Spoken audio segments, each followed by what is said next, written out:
지난번 시간에 하나님께서는 자기 백성을 결코 버리지 않으신다라는 말씀을 나누었습니다. 1절에 보니까요. 그러므로 내가 말하노니 하나님이 자기 백성을 버리셨느냐? 그럴 수 없느니라 라는 거죠. 하나님은 결코 자기 백성을 버리지 않으십니다. 바울이 그 예로 자기 자신과 또 엘리야 시대에 또 남겨진 7,000명 더불어서 하나님은 자신이 하신 말씀에 결코 그것을 변하거나 바꾸거나 때로는 그것을 깨뜨려 버리지 않는 언약에 신실하신 하나님이심을 저와 여러분들에게 증거해 주었습니다. 그럼에도 우리에게는요 여전히 의문이 남습니다. 하나님은 결코 자기 백성을 버리지 않습니다. 그렇죠? 그런데 이스라엘 백성의 대다수는 하나님을 버린 것 같아요. 하나님 앞에 마치 그들은요 아무런 상관없는 사람처럼 세워져 있다라는 겁니다. 하나님이 그의 백성을 결코 버리지 않으시는데 왜 이스라엘의 많은 사람들은 복음을 거부했느냐라는 의문이 남지요. 저들은 왜 이 복음을 거부할 정도로 우둔해졌고 완악해졌느냐라는 질문이 남습니다. 그러면 또 우리는 질문을 하게 되죠. 하나님이 혹시 자신의 계획이 실패한 것은 아닐까라는 부분이죠. 오늘 저희가 읽은 말씀은요. 그것에 대한 답을 주고 있다라는 거예요. 결코 그렇지 않다라는 거예요. 우리가 살아가는 오늘날의 현실도 마찬가지예요. 온 세상에 지구에 얼마나 많은 사람들이 살고 있습니까? 그런데 이 무수한 많은 사람들이 하나님을 다 알고 있느냐? 그렇지 않은 사람들이 훨씬 더 많아요.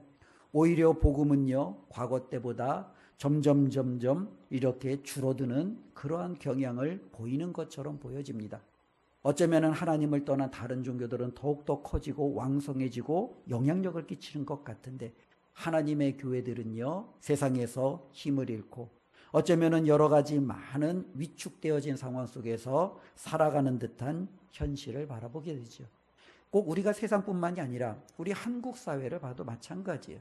한국 사회에 얼마나 많은 교회들이 있었습니까? 그런데 그 많은 교회들 중에 상당수가 많이 사라졌고 남겨져 있는 교회들도 여전히 한국 사회에서 선한 영향력을 끼치지 못하고 도리어 한국에 있는 많은 일반 국민들에게 어쩌면 조롱과 때로는 여러 가지 비아냥을 듣는 그와 같은 현실을 바라볼 때 어쩌면 우리들 가운데 우리의 어쩌면 이 신앙 자체가 실패한 건 아닌가?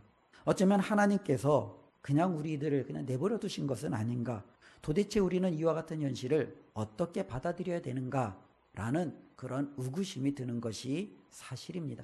그래서 오늘 말씀은요, 바로 그 부분에 대해서 저와 여러분들에게 말씀해 주고 있죠.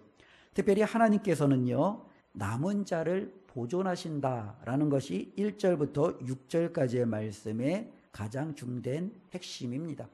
하나님은 보존하세요. 근데 누구를 보존하세요? 남은 자를 보존하신다라는 거예요. 그러면 여기서 이 남은 자라는 것이 누구냐라는 거죠. 남은 자라는 것은 어쩌면 다수가 포기했어요. 다수가 외면했어요. 근데 그것을 끝까지 붙들고 지키는 사람이 바로 남은 자라는 거예요.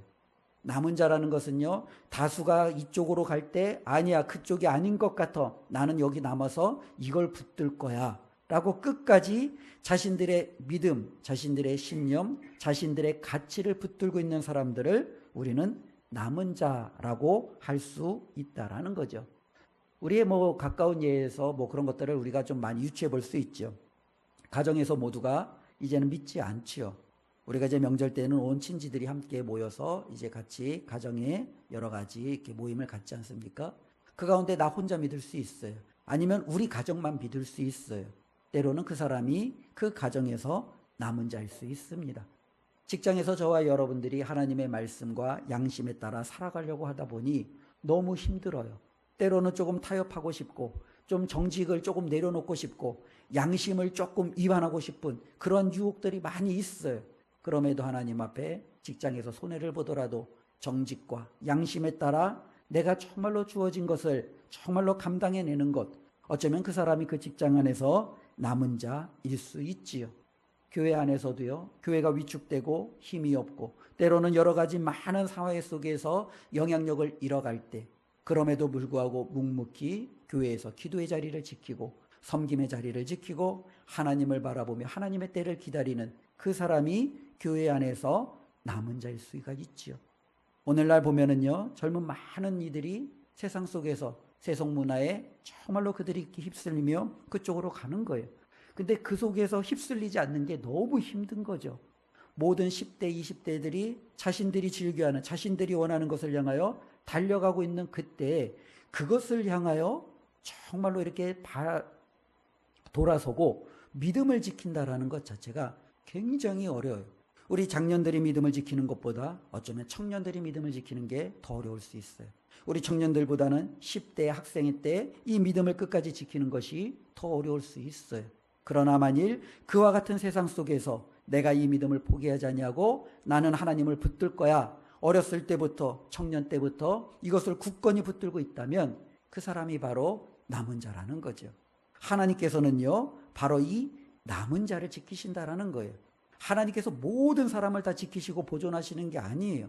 하나님은요, 자신이 정말로 책임지고 자신이 지키겠다라고 보호하겠다라고 선택하신 그 남은 자를 하나님은 결코 포기하지 않는다라는 겁니다. 그런데 여기에서 우리에게 좀 질문이 하나가 있어요. 이 남겨진 자, 어쩌면 이 하나님께서 끝까지 지켜주시는 이 사람들은 과연 어떻게 생겨났느냐라는 거죠. 우리 오늘 본문 말씀 4절을 한번 보겠습니다. 4절 함께 읽습니다. 그에게 하신 대답이 무엇이냐? 내가 나를 위하여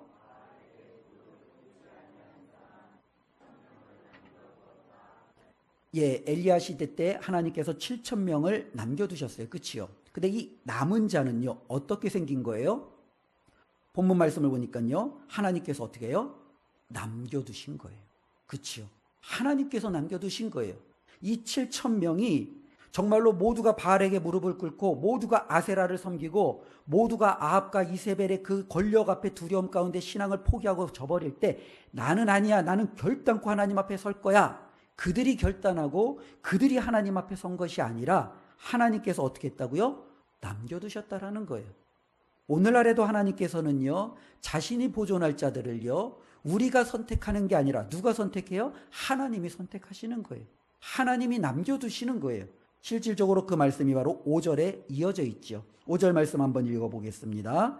그런즉 이와 같이 지금도 은혜로 택하심을 따라 남은 자가 있느니라. 지금도 남은 자가 있어요. 언제도요? 지금도요. 언제나 하나님은 역사 속에 정말로 하나님께서 남겨두시고 세상의 그 어떤 모진 풍파에도 내가 너는 지킬 거야. 내가 너만은 책임질 거야. 내가 너만은 이끌 거야. 걱정하지 마 라고 남겨두는 자가 있다라는 거예요. 그러니 만일 하나님께서 어떠한 사람을 남겨두었다면 그게 바로 뭐예요? 은혜예요. 바로 하나님께서 정말로 그를 보존하시고 책임져 주는 것, 그 안에 내가 들어갔다라는 것 자체가 얼마나 큰 은혜인지 모릅니다.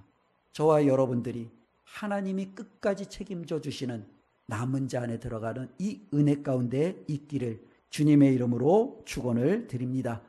특별히 이 남은 자가 된다라는 것은요, 우리의 행위가 결코 아니라는 거예요. 6절 말씀을 또 한번 읽어봅니다. 만일 은혜로 된 것이면 행위로 말미암지 않음이니 그렇지 않으면 은혜가 은혜되지 못하느니라. 이 말씀은요, 은혜와 행위는요, 공존할 수 없는 거예요. 너가 어느 정도만 해, 그러면 나머지는 내가 책임져 줄게. 이건 행위예요. 은혜는 전적으로 100% 하나님께서 우리에게 거저 모든 것을 다 주시는 게 은혜예요. 은혜 가운데 조금이라도 우리의 행위가 들어가면 그것은 은혜라고 할 수 없다라는 거죠.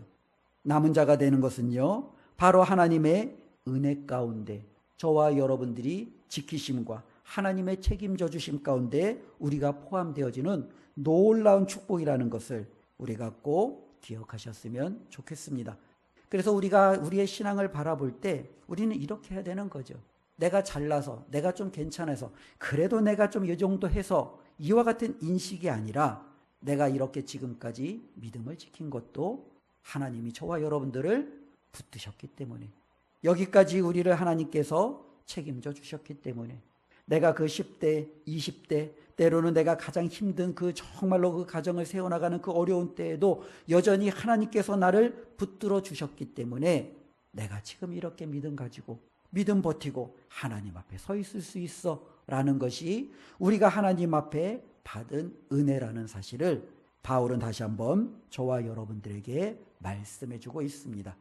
그런데 문제는요, 이렇게 하나님 앞에 남겨둔 자, 하나님께서 책임져 주시는 자, 하나님의 은혜를 입은 자는요, 언제나 소수였다라는 거예요. 이 언제나 이 소수가 있다면 다수가 있겠죠.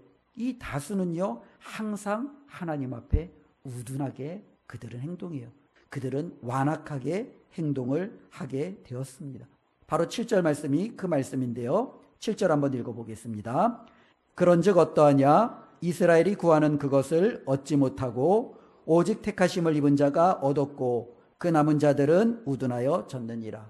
그렇죠. 하나님께서 남겨두신 자들은요, 하나님의 은혜로 그들은 구원을 받습니다. 그런데 실질적으로 구원을 기다렸던 대다수 이스라엘 백성은 복음을 거부했어요. 그들은요, 하나님의 은혜를 거부했어요. 그들이 하나님의 은혜를, 복음을 왜 거부했느냐라고 묻는다면 그 남은 자들이 우둔해졌기 때문이다 라는 거죠. 근데 이 우둔해졌다라는 것을 예전 성경은요, 완악해졌기 때문이다 라고 말하죠. 특별히 이 우둔함을 사용했던 이 헬라어는요, 다른 데에서는요, 완악함, 완고함 이렇게 표현하기도 합니다. 좀 뉘앙스가 좀 다르죠. 우둔함은 약간 좀 모자라, 어리석어, 깨달음이 좀 적어 이런 것이라면 완악하다라는 건 뭐겠어요? 목을 빳빳이 들고 완전히 거부하고 철저히 외면하고 대항하는 그런 어쩌면은 느낌이 더 강하죠. 어쩌면 지금 이스라엘 백성의 대다수가 이 복음을 받아들이지 않은 이유가 바로 여기 있는 거예요. 그들의 완고함에 있는 거예요. 그들의 완악함에 있는 거예요. 나는 결단코 그걸 받아들이지 않을 거야 라는 그들이 하나님을 향하여 가지고 있는 그 치기 어린 이와 같은 완악한 마음 가운데 있다라는 거죠. 이스라엘은요, 분명히 하나님의 구원을 누구보다도 기다렸던 사람들입니다. 그런데 그들이 왜 이렇게 완악해졌을까요? 왜 이렇게 어리석게 우둔해졌을까요? 여러 가지 이유가 있을 것입니다. 그런데 그 이유 중에 하나가 성경은 몇 가지를 말씀드리고 있는데요. 하나는요, 그들이 끊임없이 하나님 앞에 불순종했기 때문에 그래요. 하나님 앞에 끊임없이 죄를 지었기 때문에 그래요. 하나님은 이스라엘을요 부르시고 그들을 구원해내시고 하나님은 그들에게 하나님의 백성으로서 살아가야 될 규례와 율법을 주셨어요. 그리고 그 규례와 율법은 자신들이 하나님의 백성으로서 마땅히 살아가야 될 너무나도 중요한 기준이었습니다. 그런데 그들이 그 기준대로 살아가지 않는 거예요. 하나님께서 그들이 기준대로 살아가라고 때로는 채찍으로, 때로는 징계로 그들을 때리시죠. 가뭄으로, 전쟁으로, 전염병으로, 때로는 그들 주위에 있는 수많은 사람들이 더욱더 강대함으로, 그들을 위협함으로 그들에게 계속적으로 경고를 보내십니다. 그러면 이스라엘 백성이 하나님의 말씀대로 돌아와야 되는데 그들은 그러지 않았어요. 하나님이 선지자들을 보냈어요. 그러자 그들은 선지자들을요 죽이기 시작하죠. 거절하기 시작하죠. 그들을 향하여 그들의 정말로 악한 짓을 서슴지 않고 행하기 시작하죠. 그들이 끊임없이 하나님 앞에 말씀을 거절하다 보니 이 거절 가운데 그들의 마음이 어떻게 되기 시작하는 거예요? 완악해지기 시작하는 거예요. 우리가 신앙생활을 할 때 어떤 사람들이 처음부터 완악하다, 완고하다 하지 않아요. 하나님의 말씀을 듣는 가운데 아유, 내가 이거 다음에 순종하지. 다음에 순종하지. 아니야, 이거는 내가 괜찮아. 이거 정도는 괜찮아. 우리도 모르게 이와 같은 한두 번 때로는 말씀을 거역하고 순종하기를 따르지 아니하고 내가 원하는 것을 추구하든 이와 같은 삶이 쌓이기 시작하면 어떻게 되는 거예요? 그 사람이 바로 완고해지는 거예요. 그래서 이제 많은 분들이 그와 같은 것들을 걱정하잖아요. 우리가 나이가 어린 아이들보다는 나이가 많이 들수록 이 완악함과 완고함에 가까워질 확률이 훨씬 더 커요. 왜냐하면 그 많은 세월 동안 하나님의 말씀을 들었음에도 불구하고 이 말씀에 순종하지 않은 그 누적된 결과가 하나님 앞에 나의 완악함으로 드러날 수 있기 때문에 그렇지요. 이스라엘 백성이 지금 그와 같다라는 거예요. 그들은 하나님의 놀라운 은혜를 받았습니다. 그런데 그들은요, 1년, 10년, 100년, 수백 년 동안 하나님이 말씀하심에도 불구하고 자신들이 그 말씀을 거역하며 불순종했던 것을 그치지 않았어요. 그 결과가 그들이 완악해졌고, 이 완악함은 하나님께서 그들에게 허락하신 이 복음을 거부하는 데 이르게 되었다라는 거죠.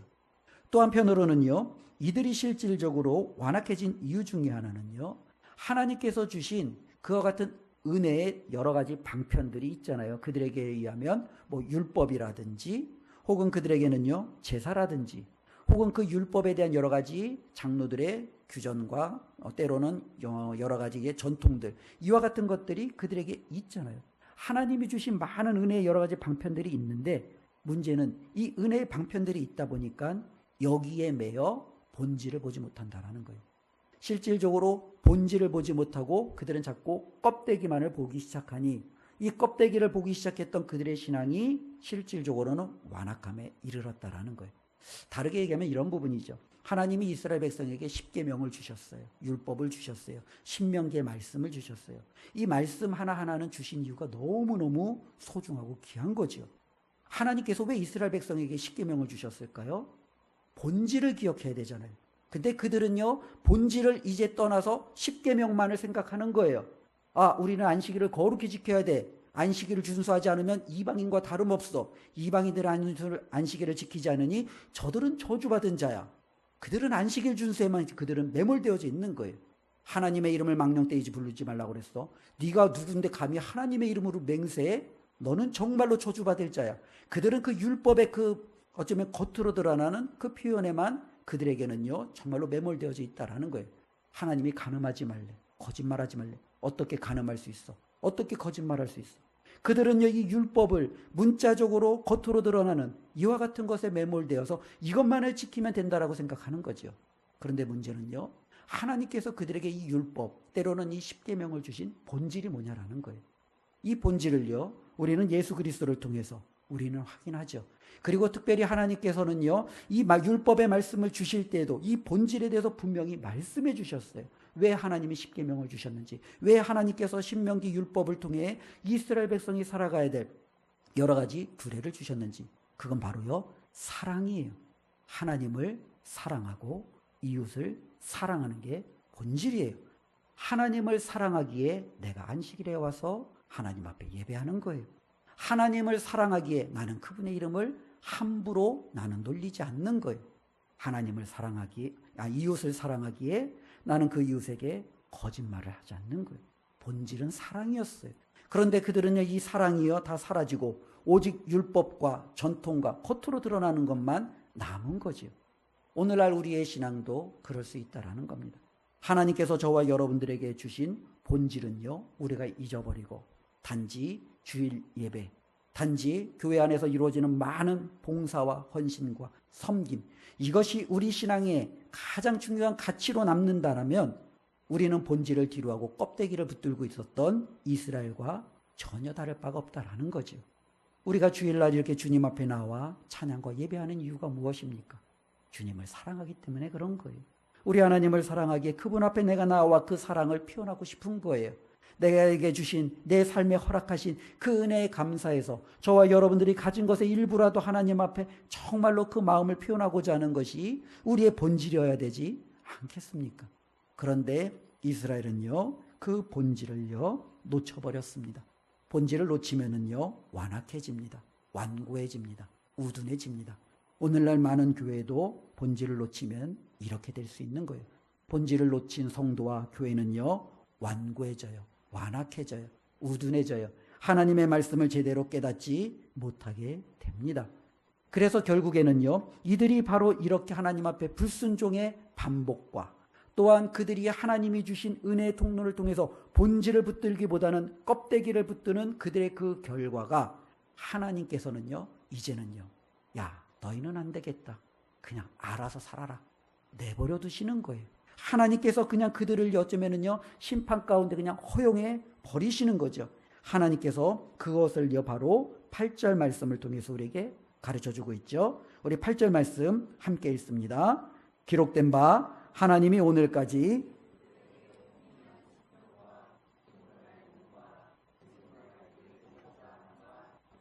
아멘. 예, 하나님께서는 이사야라는 선지자를 주셨어요. 이사야라는 선지자를 유다 땅에 보내시면서 내가 너에게 줄 이 말씀을 가지고 내 백성 이스라엘 유다에게 가서 선포하라 라고 하나님께서 이사야를 보내셨습니다. 그때 하나님께서 그 말씀을 주시고 보내실 때 이사야에게 뭐라고 말씀하시냐면 그들이 듣기는 들어도 깨닫지 못할 거야. 그들이 보긴 보아도 보지 못할 거야. 그럼에도 불구하고 너는 가서 외쳐. 이와 같은 말씀을 하시는 거죠. 도대체 하나님께서 이스라엘 백성에게 말씀을 선포하라고 선지자를 보내셨음에도 불구하고 그들은 선지자의 말을 들음에도 불구하고 깨닫지 못하는 거죠. 왜 그래요? 완악함이요, 완고함이요, 우둔함 때문에 그렇습니다.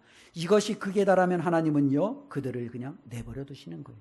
로마서 우리가 1장부터 3장 우리가 좀 오래되어서 좀 기억이 안 날 테지만 나중에 다시 한번 시간 되시면 한번 읽어보세요. 하나님께서 자신의 죄에 따라 하나님의 뜻을 거역하고 양심을 거역하고 그냥 그렇게 살아가는 사람을 하나님이 어떻게 하세요? 내버려 두시는 거예요. 그들의 정욕대로 그들의 욕심대로 그들이 정말로 살아가는 내버려 두시는 거예요. 이스라엘도 지금 그런 거예요. 너희가 정말로 아무리 내가 하나님의 말씀을 전해도 내 말을 너희에게 선포해도 순종하지 않고 정말로 너희가 가장 중요한 것을 붙들지 아니하고 너희가 원하는 것을 붙드는 그들을 바라보며 그래 그냥 그들이 내버려 두시며 그 내버려 둠 가운데 그들의 심판의 자리에 임할 수밖에 없음을 우리에게 가르쳐 주고 있죠. 말씀을 거부하면 은혜의 자리가 심판의 자리가 된다라고 말합니다. 어쩌면 지금 이스라엘이 바로 그와 같은 거예요. 하나님이 주신 놀라운 은혜의 통로들이 도리어 그들이 하나님을 거역함으로 심판의 기준이 돼버리고 어쩌면 심판의 자리가 되었고 그들은요 이렇게 이방인들이 구원받는 그 상황 속에서 하나님 앞에 완악한 자가 되어 하나님의 구원에서 제외되는 자들이 되었다라는 것을 우리는 보게 되죠. 저와 여러분들이 이들의 모습을 보면서 우리 자신도 다시 한번 되돌아보았으면 좋겠습니다. 우리도 충분히 이와 같이 우둔하여 졌느니라 라는 평가를 받을 수 있어요. 7절의 마지막인 것처럼 그 남은 자들은 우둔하여 졌느니라, 완악해졌느니라, 완고해졌느니라. 이것이 비단 이스라엘뿐만 아니라 우리도 그렇게 될 수 있다라는 거예요. 우리도 그냥 습관으로 말씀을 들을 때 이스라엘 백성은 그냥 습관처럼 말씀을 들은 거예요. 1년에 3번 절기 하나님이 가라니까 가는 거예요. 회당에서 말씀이 들리니까 그냥 듣는 거예요. 제사 드리려니까 그냥 제사 드리는 거예요. 그들은 그 모든 것이 그냥 삶의 습관이었어요. 중세교회 때 수많은 교회가 어쩌면 습관을 쫓아 교회 다녔어요. 어쩌면 교회마다 라틴어를 통해서 하나님의 말씀이 들려졌는데 성직자들도 라틴어를 잘 모르니까 띄엄띄엄 건성건성 읽기 시작하고 자기들이 그냥 하고 싶은 말 그냥 선포하고 백성들은 교회에 와서 말씀을 들었지만 라틴어를 모르는데 라틴어의 말씀을 듣는 거예요. 어쩌면 성직자들이 하는 얘기가 무슨 얘기인지 모르는데 그냥 듣는 거예요. 그럼에도 그들은요 만족하는 거예요. 오늘 주일에 교회 갔다. 말씀을 들었다. 하나님 앞에 예배했다. 이제 내 할 도리 다 했다. 어쩌면 이것이 우리의 삶 가운데 완고해지는 기초가 된다라는 거예요. 우리도 모르는 사이에 내가 오늘 그냥 주일 예배 참석했으니까 하나님의 말씀을 들었으니까 이러면 됐지. 내 할 도리 다 했지. 그것이 이스라엘의 출발이었고 그것이 우리가 될 수 있다라는 거예요. 더 나아가서 말씀을 습관적으로 듣는 것은요. 저와 여러분들이 더불어 형식에 갇히기 시작한다라는 거예요. 본질을 우리가 놓치기 시작한다라는 거예요. 우리가 정말로 이 땅 가운데 와서 하나님 앞에 나와 예배 드릴 때 우리가 붙들어야 될 이 본질은요. 예수 그리스도의 그 십자가, 예수 그리스도의 그 사랑이어야 되는데 어느덧 우리가 정말로 그 십자가와 그 사랑이 아니라 어쩌면은 내 직분 때문에 어쩌면 내가 지금까지 해온 여러 가지 정말로 이루어 놓은 것들 때문에 그냥 나도 모르게 다른 사람들을 그냥 피해서 때로는 그들의 눈치를 보면서 신앙생활하고 있는 이와 같은 형식에 갇혀 있을 때 우리도 분명하게 정말로 완악해질 수 있다라는 겁니다. 더 나아가서는요. 세상의 소리에 저와 여러분들이 묻혀버릴 때도 완악해질 수 있죠. 오늘날에는 세상의 소리가 얼마나 크고 무섭게 들리는지 모르겠습니다. 저도 요즘에 참 두려운 부분 중에 하나가 며칠 전에 저희 둘째 딸 아이가 중국 사람들이 와서 뭐 장기 매매를 하러 이제 한국에 막 들어온다라고 그런 식으로 이제 얘기를 한 거예요. 근데 제가 이제 뉴스를 통해서 좀 그런 얘기를 좀 들었거든요. 근데 이제 뭐 중국 사람들이 어마어마하게 몰려들어서 이제 한국에 여러 가지 많은 부분들이 있다. 어쩌면 세상의 소리가 너무너무 커요. 그러다 보니까 세상 사람들이 이것에 다 함몰되어 버린 거예요. 이것이 진짜인 것 같아요. 이것이 진짜인 것처럼 들려지는 거예요. 그런데 우리가 좀 분별을 좀 한번 해야 되는 거예요. 우리가 예전에 일본 때 관동 대지진이 일어났을 때 일본에 있었던 한국에 있는 수많은 사람들이 죽임을 당했어요. 왜 죽임을 당했냐면 일본인들이 소문을 퍼뜨렸거든요. 한국 조선인들이 우물에 독을 넣고 우리가 맞는 삶의 터전을 다했다. 그러면서 일본 사람들이 한국에 대한 악감정을 가지고 한국에 얼마나 많은 사람들을 죽였는지 모르겠습니다. 분명히 한국 사람들 가운데 악한 사람들이 있어요. 나쁜 사람들이 있어요. 그러나 이러한 소문 때문에 죽임을 당하는 것은 얼마나 안 좋은 거예요. 마찬가지로 중국도 그럴 수 있어요. 안 좋은 사람일 수 있어요. 우리가 정말로 말도 안 되는 혐오 범죄를 저지른 사람들도 있어요. 그러나 대다수가 관광으로 우리가 일본에 관광을 가는 젊은이들처럼 그들도 수많은 젊은이들이 관광하러 한국에 들어오는 거죠. 제가 이제 제주도에 얼마 전에 우리 야유회를 우리 실버 야유회를 갔잖아요. 이 제주도에 갔는데 참 많은 20대 젊은이들 같아요. 그렇죠? 막 그 더울 때 그냥 막 하늘하늘 거리는 이런 막 그냥 옷을 입고 사진을 찍고 막 그런 거예요. 처음에는 다 한국인인 줄 알았어요. 알고 봤더니 다 중국 20대 아이들이더라고요. 20대 아이들이 와서 사진 찍고 제주도 풍경하고 그러면서 이제 그들도 나름대로 여행을 하는 거죠.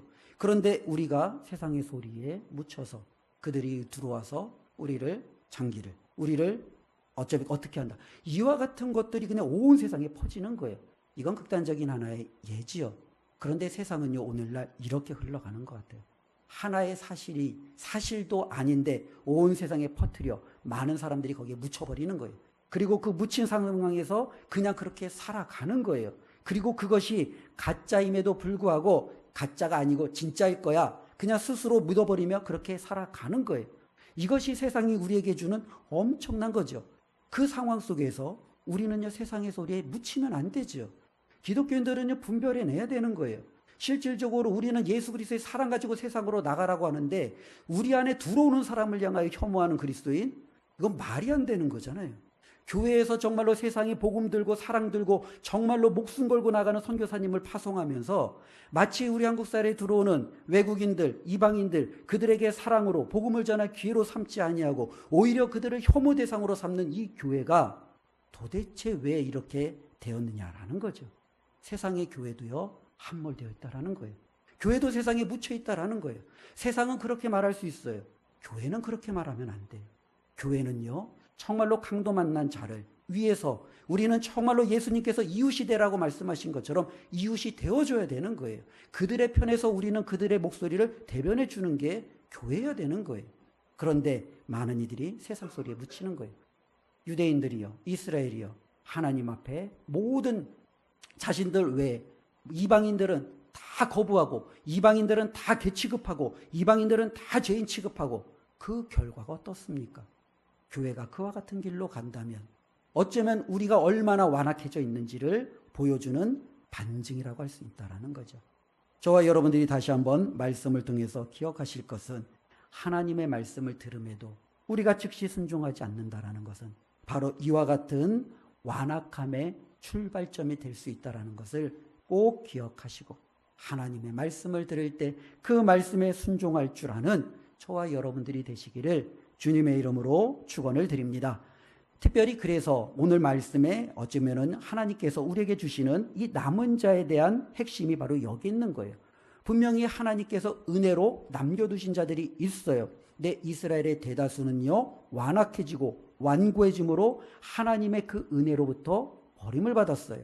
내침을 받았어요. 그러면은요, 하나님께서 구원을 끝내셨느냐? 그렇지 않아요. 11절 말씀 우리 같이 함께 읽습니다. 그러므로 내가 말하노니